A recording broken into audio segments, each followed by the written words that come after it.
বিগত 19 এপ্রিল নারী বিষয়ক সংস্কার কমিশন যেই প্রস্তাবনা উপস্থাপন করেছে, এটা দেখে আমরা স্বাগত জানাবো তো দূরের কথা, বাংলাদেশের আলেম সমাজ এবং ইসলাম প্রিয় জনতা আমরা স্তম্ভিত হয়ে পড়েছি।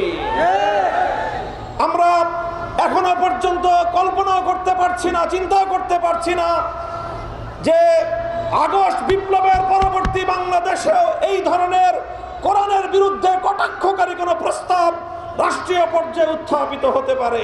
ডক্টর ইউনূস সাহেবের ভেরিফাইড ফেসবুক পেজ থেকে প্রতিশ্রুতি ব্যক্ত করা হয়েছে, এই নারী কমিশনের প্রস্তাবনাকে, তাদের সুপারিশকে যথা দ্রুত সম্ভব তারা বাস্তবায়ন করার প্রতিজ্ঞা করেছেন।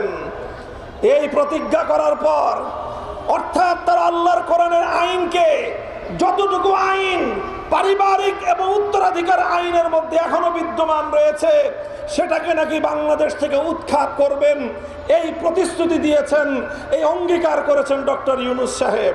আগামী 3 তারিখের পূর্বে বিতর্কিত নারী কমিশনের প্রস্তাবনা প্রত্যাখ্যান করে, প্রত্যাহার করে, এই কমিশন যদি বাতিল না করা হয়, সোহরাওয়ার্দী উদ্যান থেকে পরবর্তী কর্মসূচি ঘোষণা করতে বাধ্য হবে হেফাজতে ইসলাম।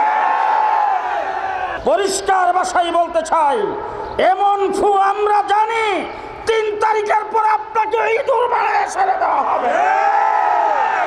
3 তারিখ পর্যন্ত টাইম, আপনি কি করবেন করে ফেলেন।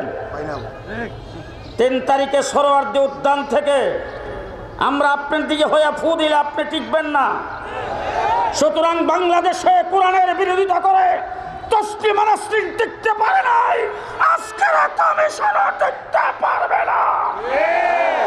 একটা একটা করে মাটির নিচ থেকে ধরে এনে তাদের চামড়া তুলে ফেলা হবে, তাদের চামড়া তুলে ফেলা হবে।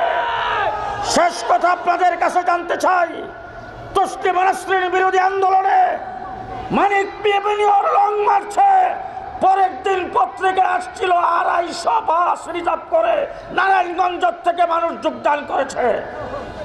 3 তারিখে আপনারা সেই ইতিহাস সৃষ্টি করতে রাজি আছেন কিনা? রাজি আছেন? কে কে রাজি আছেন? রাজি আছেন সবাই? তাহলে আজকের থেকে এক একজন কর্মী হবেন আগামী 3 তারিখে